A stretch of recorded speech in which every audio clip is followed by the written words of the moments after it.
आमदी आदमी के इस्तेमाल की हर चीज के दाम बढ़े कि अब तो छात्र भी आत्महत्या करने लगे क्योंकि अब कुछ बचा नहीं लोगों के पास खाने के लिए।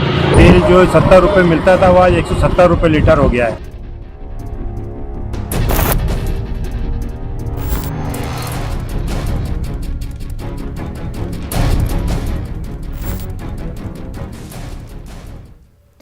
आदाब नाजरीन, मैं हूं मुनज़्ज़ा शाह। खबर दोपहर में आपका खैर मकदम है। मुल्क में आम आदमी पर महंगाई का बोझ है कि कम होने का नाम नहीं ले रहा। गुज़िश्ता 2 साल से लोग कोरोना की मार झेल रहे हैं और कई मुश्किलात से दो चार है। हालांकि हालात ऐसे हैं कि अभी भी लोग माली परेशानियों से उभर नहीं पा रहे। ऐसे में भी हुकूमत महंगाई को कंट्रोल करने में नाकाम दिखाई दे रही है। रवा साल की बात करें तो ईंधन, घरेलू गैस, तेल, दूध, पेट्रोल और अशाए ज़रूरिया में शामिल कई चीज़ों की कीमतों ने आसमान छू लिया, जिसका सीधा असर आम आदमी की जिंदगी पर पड़ा है। सवाल यह है कि आखिर महंगाई की मार कितनी बार अवाम को झेलनी पड़ेगी। हालात ये है कि लोगों के पास रोजगार नहीं है, आमदनी के जराए खत्म हो रहे हैं। लॉकडाउन और कोरोना की मार से तिजारत खत्म होने के कगार पर है। माशी तंगी बढ़ती ही जा रही है और ऐसे में लोगों को मौजूदा सूरत हाल से उबरने में काफी वक्त लग सकता है। और अब जबकि महंगाई आसमान को छू रही है तो कौन इन लोगों का पुरसान हाल होगा? अवाम कैसे महंगाई के बोझ बर्दाश्त कर पाएगी? शादी ब्याह, घरेलू जिम्मेदारियां और जिंदगी गुजारने के लिए लाजिम व मलजूम जरूरियात की अदायगी कैसे हो पाएगी? लगातार महंगाई की मार बस ऐसा ही है जैसे कि परिंदे का पर नोच लिया गया हो और उसे उड़ान भरने के लिए कहा गया, या टांगे तोड़ दी गई हो और दौड़ने का हुक्म दे दिया गया। क्योंकि अवाम के पास न तो रोजगार है ना ही पैसे, तो महंगी अशाए जरूरिया की खरीदो फरोख्त आखिर कैसे हो पाएगी? हमारी ईरानी जी ने एक कांग्रेस की सरकार में एक समस्या बताई थी, वो गैस के सिलेंडर लेकर के रोड के ऊपर उतर आई थी और ये वादा किया था आम जनता से, भारतीय जनता पार्टी ने, कि महंगाई हम किसी तरह से आने ही नहीं देंगे। वो वादा कहाँ गया भारतीय जनता पार्टी का? एक तरफ तो कोरोना महामारी, दूसरी तरफ महंगाइयाँ हैं, तीसरी तरफ जो है पेट्रोल का बढ़ता हुआ दाम और आंख मूंदे है मोदी सरकार। जिस तरीके से जमीन के स्तर पर जो छोटा दुकानदार है वो पूरी तरीके से चरमरा गया, खत्म हो गया है। पेट्रोल का, डीजल का बढ़ा रहे हैं, जिससे किसान भी प्रभावित है, शहर भी प्रभावित है। शहर में यातायात के सारे साधन महंगे हो गए हैं। लोगों की कैपेसिटी नहीं है कि रिक्शे भी थोड़ी सी दूर का 10 रुपया लेते हैं। जो लोग 5,000 4,000 की आमदनी करते हैं वो अपना घर कैसे चलाएं? बिजली का bill, house tax, water tax, उसके बाद घर में भी खाने के साधन, दूध महंगा किया है अभी, आज से दूध से महंगाई की भी बातें आ रही हैं। अब तो छात्र भी आत्महत्या करने लगे क्योंकि अब कुछ बचा नहीं लोगों के पास खाने के लिए। इतनी बुरी हालात हो गई है, इतने बुरे हालात हो गए कि आज से आज़ादी से 70 साल 75 साल जो हो रहे हैं उसमें इतने बुरे हालात नहीं हुए थे जो इस समय इस सरकार ने आम जनता के लिए कर दिया। गरीब से जो सबसे मिडिल क्लास के नीचे जो रहता उसके लिए इतने बुरे हालात कर दिए कि वो अब खाए कि अपने बच्चों को पढ़ाए कि अब बचाए कि उनकी शादी ब्याह करे। किसी हालत में उनको बचाने का कहीं रास्ता नहीं मिल रहा है कि वो करे क्या। क्योंकि आज हमारा देश इतना खोखला होता जा रहा है, कारोबार चल नहीं रहा है, क्योंकि लॉकडाउन लग जाता है तो उसमें कुछ दुकानें खुल नहीं पाती, रोजगार चल नहीं पा रहा है, ना कोई दुकानदार बढ़ पा रहा आगे। तो इस हालत में सरकार ने अभी देखिए हाउस टैक्स बढ़ गया, वाटर टैक्स बढ़ गया, बिजली बिल बढ़ के आ रहा है। तो जब बताइए आदमी कमाएगा नहीं तो दे कहाँ से? और वो हालात बदतर होते आ रहे हैं। ऐसी स्थिति में लूटपाट होना शुरू जाएंगी, एक दूसरे को लोग छीन के भाग जाएंगे। सरकार को सबसे पहले पेट्रोल और डीजल के दाम को कम करना चाहिए, क्योंकि जो महंगाई बढ़ती है वो ट्रांसपोर्टेशन से बढ़ती है। जितने भी सामान आते हैं सब ट्रांसपोर्टेशन से आते हैं। अगर ये पेट्रोल डीजल के दाम कम कर देंगे तो महंगाई अपने नियंत्रण में आ जाएगी। जिस तरीके से आज बाजार एकदम चरमरा गया है, लोग बैठे हुए हैं, दुकानों को बोनी नहीं हो रही है, हम आपको बता नहीं सकते हैं। सरसों का तेल ले लीजिए या किसी भी आप मार्केट में सामान ले लीजिए, लोग सिर्फ जरूरत के हिसाब से अपनी ज़िंदगी को गुजारा कर रहे हैं। इस तरीके से अपने ज़िंदगी को अपना पालन पोषण किया जाए। तो रिलीफ इसलिए नहीं मिल पा रही, हुकूमत जो है एक तरफा सोच रही है, अपनी भलाई अपनी उसके लिए जो है महंगाई बढ़ाई जा रही है, आवाम की फलाह बहबूद के लिए बिल्कुल नहीं सोच रही है। हमने ये हालत देखे हैं भोपाल में कि लाशें उठ रही थी और सरकार को फ़ोन लगाया जा रहा था, अधिकारी को फ़ोन लगाया, उठाने वाला नहीं था फ़ोन। तो महंगाई को कम करने के लिए ये क्या प्रयास कर रहे हैं, इस पर कोई जवाब नहीं है। कॉपर का दाम दुगना हुआ है, स्टील का दाम दुगना हुआ है, वेजिटेबल्स के दाम बढ़े हैं। कल 2 रुपये अमूल पे बढ़ा दिए, आज मदर डेयरी वाले बढ़ाने वाले हैं। मामूली आदमी के इस्तेमाल की हर चीज़ों के दाम बढ़े हैं। देखिए, एक तो इधर से कोरोना बीमारी, उसके बाद में जेब कहाँ कहाँ ढीली करे, हर चीज़ में महंगाई है। लोहा है, प्लास्टिक है, खाने पीने का सामान है। अब आदमी मजबूरी में क्या। हमारे नुमाइंदे मयूर मकड़िया और मेहताब आलम हमारे साथ जुड़ चुके हैं। मयूर, ये बताया कि जिस मेगा रिसेशन की एक्सपर्ट्स बात करते आए हैं कि 2021-2022 के दरमियान जो है पूरा मुल्क जो है मेगा रिसेशन के कगार पर आ सकता है, क्या इस तरह के सूरत हाल दिखाई दे रहे हैं?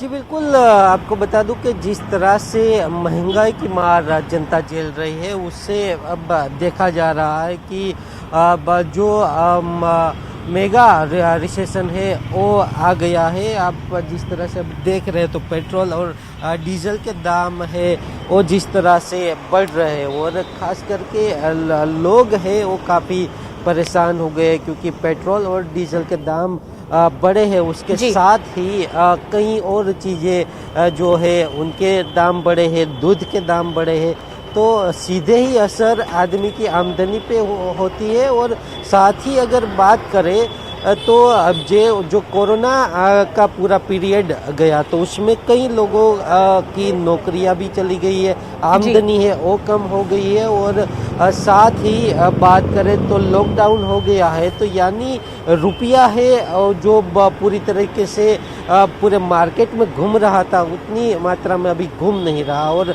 उससे ही अब पता चलता है कि जिस तरह से धीरे धीरे जो रिसेशन है वो आ रहा है, लॉकडाउन की असर है वो हो रही है, और पेट्रोल और डीजल के जो दाम है वो बढ़ रहे हैं, तो उसकी सीधी असर है आम आदमी के जो बजट है उनके ऊपर हो रही है। यहाँ लोग भी हैं, उनके साथ हम बात करेंगे। किस तरह से ये पूरे दाम जो बढ़े हुए हैं देख रहे हो आप? बढ़े ही जा रहे हैं रोज़ रोज़ सर, इसमें अब कोई रुकावट तो है नहीं। अब गवर्नमेंट कुछ कर भी नहीं रही है, लोग बोल रहे हैं तो भी रुक नहीं रही है। पता नहीं इसको कहाँ तक लेके जाएंगे। लगता है 150 का टारगेट है इनका इस बार, अगली सत्ता आने तक। खास करके बजट पे किस तरह का असर हो रहा है ये, जिस तरह से पेट्रोल और डीजल? हमारी जेबों पे जरूर असर हो रहा है, भगवान जानेगा अब क्या करेंगे। ठीक है, देखेंगे अब और तो क्या। आपका क्या मानना है, किस तरह से ये बजट पे असर कर रहा है आपके? बजट पे तो बहुत असर कर रहा है, क्योंकि हम तो एक जॉब करने वाले हैं। अभी 100 रुपये का डेली पेट्रोल पूरा दिन चलता नहीं है हमारा, सैलरी वहीं के वहीं है, और महंगाई तो बहुत बढ़ी जा रही है। पेट्रोल का, घर का खर्चा, अभी गैस का भी वो हो गया, अभी गले पे फांसा खाने की तरफ ऐसा है। अभी बहुत भयंकर अभी परिस्थिति खराब है हमारी, और मध्यम वर्ग लोगों का ही यही हाल है, बड़ों का तो कुछ है नहीं। हमारा तो देखो पेट्रोल का भाव अभी कितना बढ़ गया। अभी सेल्समैन हम लोग हैं तो घूमते तो पूरा दिन साइकिल लेके जाना पड़ेगा, अभी ऐसा आ जाएगा अभी। तो बिल्कुल जिस तरह से पेट्रोल और डीजल के जो दाम बढ़ रहे हैं, और ख़ास करके लोगों के जो जेब का बजट है, पूरे महीने का जो बजट है उसके ऊपर जिस तरह से असर हो रहा है, तो आम आदमी हो वो परेशान हो गया है। और ख़ास करके उनका जो बजट है वो चरमरा गया है। और मयूर, और मिडिल क्लास जो है वो सबसे ज़्यादा मुतासिर है। मेहताब, आपसे जानना चाहेंगे कि पूरे पेंडेमिक में जो पूरा फोकस रहा कि किस तरह से कोरोना से बचा जाए, सर्वाइवल की बात है, और जो लोगों की ज़िंदगियां है वो बचाना अहम फोकस रहा, लेकिन सर्वाइवल का ही दूसरा एस्पेक्ट कि इकोनॉमी को किस तरह से बचाया जाए, वो कहीं ना कहीं छूट गया और उस पर हमारा फोकस नहीं रहा।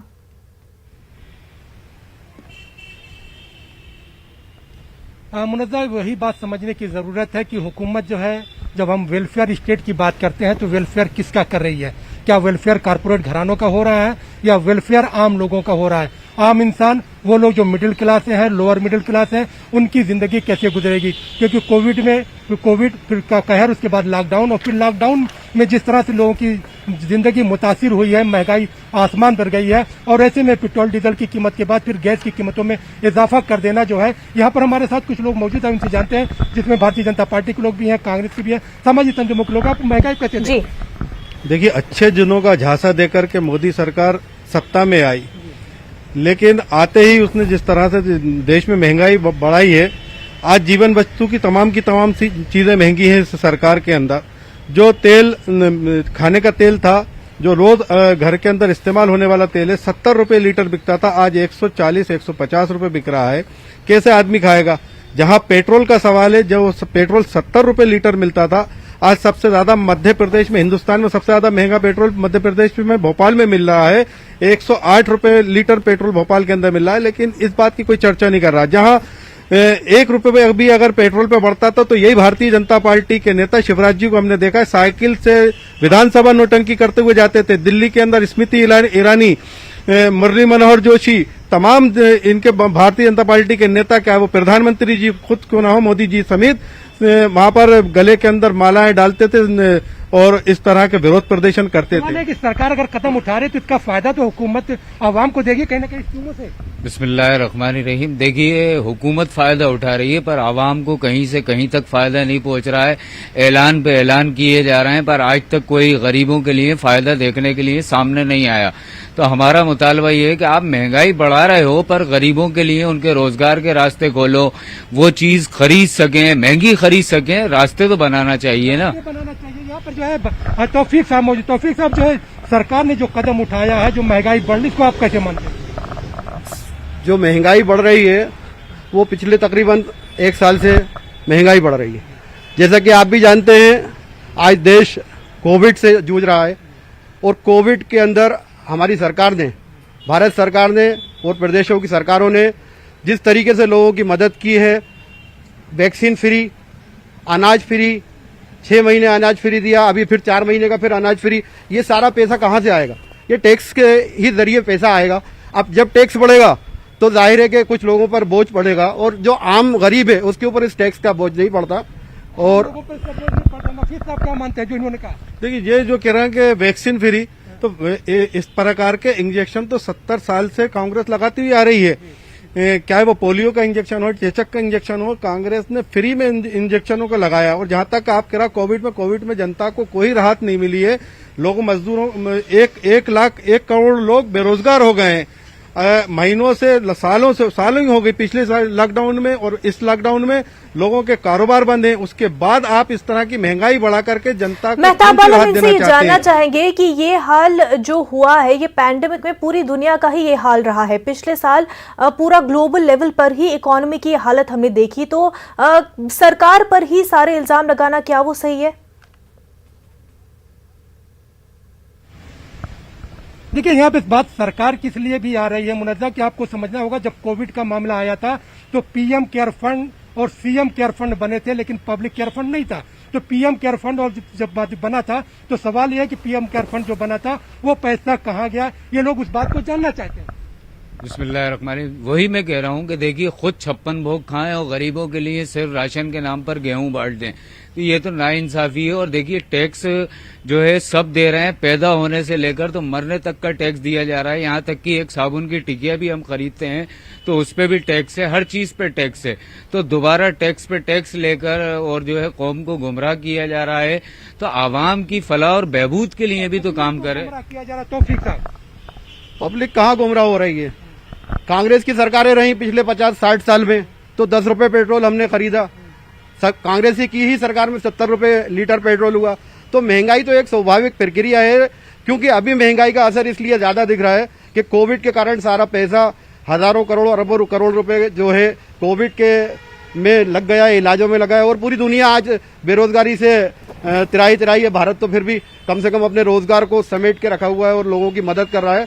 बहुत ज्यादा गरीब इससे लाभान्वित हैं। अगर लोगों को लगता है हालांकि बावजूद किसी पे बोझ इसके पड़ा है कि तो बड़े बीजेपी सरकार जो कि सेंट्रल गवर्नमेंट है एनडीए की, वो लगातार ये दावे कर रही है कि तमाम तरह राहत लोगों को पहुंचाने की पूरी कोशिश की जा रही है, लेकिन बावजूद इसके लोगों की ये शिकायत है कि जो मदद का दावा कर रही है सरकार वो लोगों तक नहीं पहुंच पा रही है। मयूर, आपसे जानना चाहेंगे, ईंधन की कीमतें जिस तरह से बढ़ती ही जा रही हैं उससे लोगों को काफ़ी ज़्यादा परेशानियां हुई है और लोगों का बार बार ये कहना है कि टैक्स के हवाले से भी कि टैक्स कम किया जाए, लेकिन वहीं दूसरी तरफ बीजेपी के लीडरों का ही ये जिस तरह से बयान सामने आते रहे हैं कि जो पैसे आ रहे हैं टैक्स के जरिए ही सही वो लोगों के लिए ही तो इस्तेमाल हो रहे हैं। तो लगातार पेट्रोल डीजल की कीमतें बढ़ना लोगों के लिए दर्देसर बन गया है।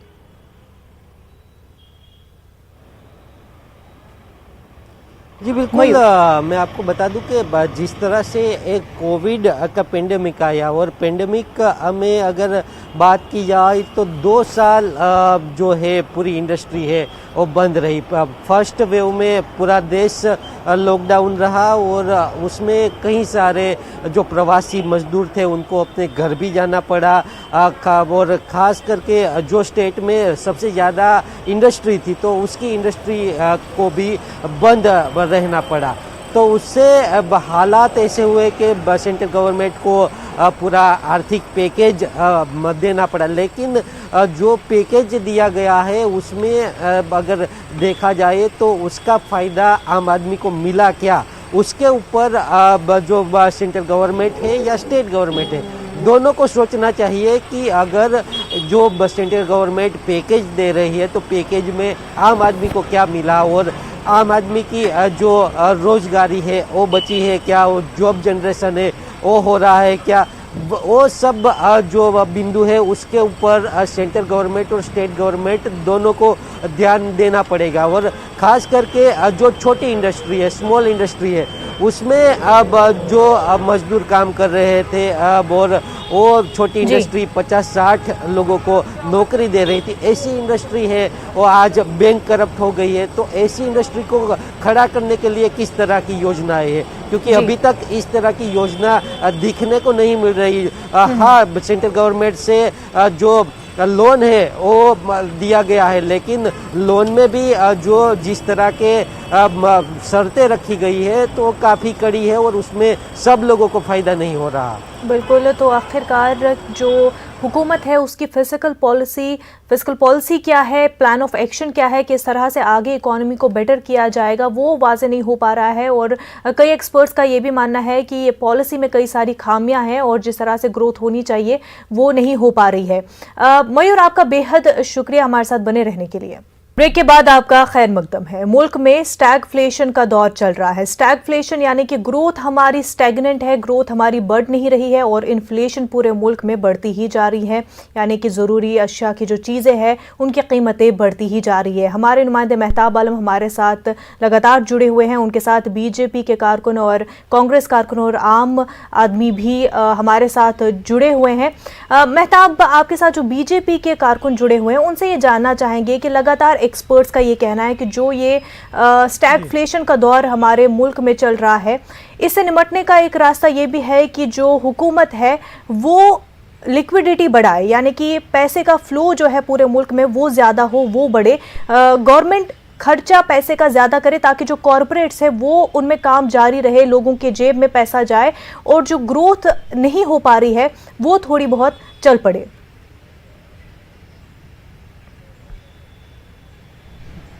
मुनज़्ज़ा जो है ग्रोथ को बढ़ाने के लिए बहुत सारे इक़दाम पर काम करने की जरूरत है। और फिर जब हम कोविड की बात करते हैं, जो गुज़िश्ता साल 2020 के मार्च से लेकर अब तक जो है बहुत सारी स्कीमों पर इसलिए रोक लग गई क्योंकि कोविड में लॉकडाउन का जिस तरह से निफाज हुआ, तो चाहे मध्य प्रदेश की हुकूमत हो, महाराष्ट्र हो या दूसरी स्टेट की हो या हुकूमत हिंद की सतह पर देखिए, बहुत सारी चीज़ों में जो है ग्रोथ रेट या फ्लो जो है इसलिए नहीं हो पाया क्योंकि हमें पाबंदियों का निफाज करना। यहाँ पर जानना चाहेंगे आखिर हुकूमत के पास जो है ग्रोथ रेट को बढ़ाने को लेकर जो है लोगों की पैसे का इस्तेमाल ज़्यादातर बढ़ाने के लिए क्या स्कीम है, कैसे बढ़ सकता है? जैसा कि पिछले बार लॉकडाउन खत्म हुआ था, पिछले फर्स्ट जो लहर थी, उसके बाद में भारत सरकार ने अनेक प्रकार से लोगों की मदद की थी, लोन दिए थे, मुद्रा लोन के माध्यम से लोगों को रोजगार बढ़ाने का उसको बढ़ाने के लिए इकदाम किए थे। और मध्य प्रदेश शासन ने तो ठेले तक, जो ठेले वाले थे उनको 10-10 हज़ार रुपये लोन दिया और उस पर कोई ब्याज नहीं। जब उनके पास आएगा वो वापस कर दे। इस प्रकार की अनेकों योजनाएं निकाली जिससे कि लोगों का रोजगार बढ़ सके, लोगों को रोजगार मिल सके। 7 मिलियन जॉब्स लॉस हुए हैं। CMIE की रिपोर्ट जो अप्रैल में है, अप्रैल महीने में हमने देखा कि 7 मिलियन के करीब जो जॉब्स है वो खोई है लोगों ने। क्या मानते हैं आप?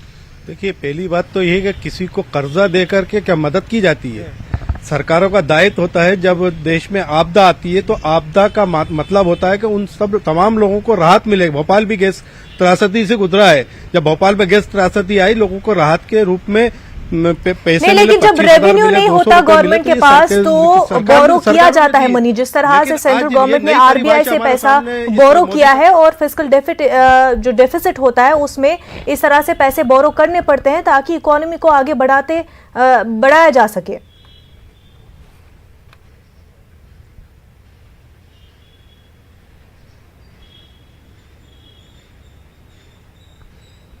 जी मेहताब, आप तक हमारी आवाज पहुंच पा रही है? जिस तरह से आपने RBI का हवाला दिया, गवर्नमेंट जो है वहां से पैसे लेती है, फ्लो को जो है बढ़ाया जाता है कि इस कदम को बढ़ाने का मामला। लेकिन सवाल बुनियादी तौर पर यह है कि हुकूमत के जरिए जो कदम उठाया जा रहा है वो आम पब्लिक तक उसका फायदा कैसे पहुंच रहा है। जिस तरह से आपने बताया कि जो है हुकूमतें पैसा लेती है, हुकूमतें जो है इसलिए लेती हैं ताकि अवाम को उसकी राहत मिल सके। यहाँ पर जो है बीजेपी का कहना है कि जो भी कदम उठाया गया, लोगों को लोन दिए गए ताकि जो है कारोबार शुरू करके लोगों की जिंदगी पटरी पे आ सके। देखिए, पूरी तरह से लोगों का कारोबार पूरी तरह ठप हो चुका है। और आप कह रहे हो लोन, तो लोन भोपाल की आबादी 20 लाख लोगों की के करीब की है। 20 लोगों को भी लोन अगर ये दे करके बता दें कि हमने 20 लोगों को लोन दिया तो मैं अपनी राजनीति छोड़ दूंगा। सिर्फ एक घोषणाएं टीवी पर, सिर्फ घोषणावीर के नाम से तो मशहूर मध्य प्रदेश के मुख्यमंत्री शिवराज जी वैसे ही हैं। 20,000 घोषणाएं उनकी पिछली चल रही हैं। इसी तरह ये भी घोषणा अभी उन्होंने सिर्फ ऐलाना से काम नहीं चलेगा। बिल्कुल नहीं चलेगा। देखिए, अभी हमें देखने में आ रहा है कि मामूली से ऑटो वाले जिन्होंने फाइनेंस कराया था, पूरे लॉकडाउन उनके कारोबार बंद रहे। पर आज हालात ये हैं कि कारोबार बंद होने के बावजूद भी उनको बैंकों की किस्तें भरना पड़ रही हैं और उनके खाने के लाले पड़े हुए हैं। तो ऐसे में सिर्फ घोषणाएं कर कर लोगों को गुमराह किया जा रहा है। तो हम ये चाहते हैं कि इसको अमली जामा पहनाया जाए। से काम नहीं चलेगा जब तक कि उस पर अमल न किया जाए। कांग्रेस का इल्जाम है कि आपने जो है लोन, बिल्कुल हम मजीद बात इस पर करेंगे, लेकिन इस वक्त हमारे साथ खुरम जुड़ चुके हैं। खुरम, आपसे ये जानना चाहेंगे कि हुकूमत का दावा रहा था कि ट्रिलियन इकोनॉमी बनेगी, ट्रिलियन इकोनॉमी की तरफ जो है पूरा मुल्क जा रहा है, लेकिन अब ये हालात है कि डाउनवर्ड हो रही है पूरी ग्रोथ।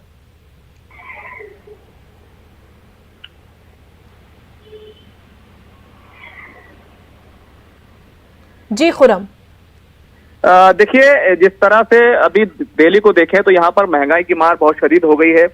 अगर आज का जो पेट्रोल प्राइस को देखें तो 99.16 यानी कि 99 रुपए 16 पैसे तक पहुंच गया है। आज भी इजाफा हुआ है और हम देख रहे हैं कि मुसलसल रोज किसी इजाफा होता है। जिस दिन इजाफा नहीं होता उस दिन ये कहना पड़ता है कि वाकई आज अहम दिन है और आज पेट्रोल की जो कि वाकई आज अहम दिन है और आज पेट्रोल की जो कीमत है उसमें इजाफा नहीं हुआ है। अगर हम देखें जो डीजल है वो 89 रुपीज़ 18 यानी कि 89 रुपये 18 पैसे दिल्ली में है। लेकिन इससे जो फ़र्क पड़ा है, लोगों को महंगाई की मार जो पड़ी है, आप देखें तो अमूल ने 2 रुपये दूध का रेट बढ़ा दिया है।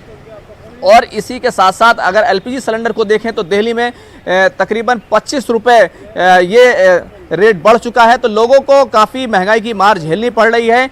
और ख़ास बात यह है कि जिस तरीके से पेट्रोल लगातार बढ़ रहा है और इसको लेकर के हुकूमत से एक उम्मीद की जा रही थी कि वो कुछ रिलीफ देगी, लेकिन लगातार देखें तो जो पेट्रोल की कंपनियां हैं, जो तेल कंपनियां हैं, वो इंटरनेशनल मार्केट में कच्चे तेल की कीमत में इजाफे का हवाला देते हुए वो लगातार जो पेट्रोल की कीमत है, तेल की कीमत है, वो बढ़ा रहे हैं, जिसका सीधा असर आम आदमी को मिलने वाली जो चीज़ें हैं उनके ऊपर सीधे तौर पर पड़ता है। और दिल्ली में ये ज़रूर देखने में आ रहा है, पूरे मुल्क में देखने में आ रहा है। अगर देखें तो मुल्क में कई जगह ऐसी हैं जहां पर जो पेट्रोल है, डीजल है, उसकी कीमतें 110 रुपये से भी ज़्यादा हो चुकी हैं। तो एक तरीके से दिल्ली में अगर देखें ये जो आपको हम प्राइस बता रहे हैं, जो कीमतें बता रहे हैं, ये इंडियन ऑयल की हैं, लेकिन अगर दूसरी कंपनियां हैं, हिंदुस्तान पेट्रोलियम है या दूसरी जो कंपनियां हैं, आपको इससे भी ज़्यादा वहां पर रेट की पेट्रोल की तेल की कीमत चुकानी पड़ेगी। तो एक तरफ रसोई गैस महंगी हुई है, दूसरी तरफ तेल महंगा हुआ है, दूध की कीमत बढ़ी है। तो ये तमाम चीज़ें हैं जो मुसलसल महंगी हो गई हैं। इसी तरीके से ब्रेड है, तो ब्रेड पर भी जो है दिल्ली में कीमत बढ़ी है। हालांकि अभी जो दिल्ली में दूध की कीमत है उसको अभी तक नहीं बढ़ाया गया है। अगर इसको देखें कि जिस तरीके से मदर डेयरी का दूध सबसे ज़्यादा आता है तो उसकी कीमत जो है वो अभी तक नहीं बढ़ाई गई है। बिल्कुल खुरम, जो बेसिक चीज़ें हैं उनकी कीमतें बढ़ती ही जा रही है, लोगों को काफ़ी परेशानियों का सामना है। लेकिन ऐसे में ये भी समझने की ज़रूरत है कि पैंडेमिक के दौर में गवर्नमेंट को 3 इजाफी खर्च भी उठाने पड़े, जहां पर जिस तरह से पीएम गरीब योजना के तहत लोगों तक पैसे पहुंचाने की कोशिश हुई, वहीं पर इंफ्रास्ट्रक्चर हेल्थ केयर को लेकर के भी जो है खर्च इजाफी हुआ इस पैंडेमिक के दौर में। वहीं पर और भी मजीद जॉब्स को क्रिएट करना और तमाम तर दीगर नेसेसिटीज़ जो पैंडेमिक में फेस करनी पड़ी उनको लेकर भी काफ़ी खर्च उठाना पड़ा। लेकिन बार बार यही बात उठाई जाती है कि आखिर फिस्कल पॉलिसी गवर्नमेंट की क्या है, क्या वो बेहतर की जा रही है ताकि आगे चलकर पैंडेमिक के दौर से अगर हम निकल भी जाए तो मज़ीद इकॉनमी स्ट्रॉन्ग हो। इस स्टैगफ्लेशन की जो सूरत हाल बनी हुई है मुल्क में, उससे निकलकर बेहतर इकॉनमी की तरफ जाए हम। जी खुरम, आप कुछ कहना चाह रहे हैं? देखिए, मैं ये कहना चाहता हूं कि जो हमारी जो तेल की जो प्राइसिंग है उसकी जो कीमतें तय होती हैं, हालांकि जिस तरीके से उसको आज़ाद कर दिया गया था वो कंपनियां खुद तय करती हैं, मार्केट में जिस तरह की डिमांड है उसको लेकर तय करती हैं। लेकिन अगर हम 2014 या उससे पहले के हालात को देखें तो उस वक्त जो टैक्स लगाया जाता था वो तकरीबन अगर देखें तो एक्साइज ड्यूटी जो सेंट्रल गवर्नमेंट की तरफ से लगाई जाती है वो ड्यूटी सिर्फ 16% होती थी, लेकिन अब वो बढ़कर 37% हो गई है। तो इस तरीके से जब हम टैक्स देते थे सेंट्रल गवर्नमेंट को तो वो तकरीबन 16-17 रुपए के करीब पड़ता था, जो अब 33 रुपए के करीब पड़ रहा है। अगर देखें जो सूबाई रियासतें हैं वो जो टैक्स लगाती थी वो लगाती थी 18%, जो बढ़कर अब 23% हो गया है। तो ये तमाम वजूहात है। टैक्स जो है गवर्नमेंट भी जो है पैसे वसूल करने की कोशिश कर रहे हैं ताकि आगे बढ़ाया जा सके, लेकिन लोगों को काफी ज्यादा इस वजह से परेशानियों का सामना करना पड़ रहा है और लोगों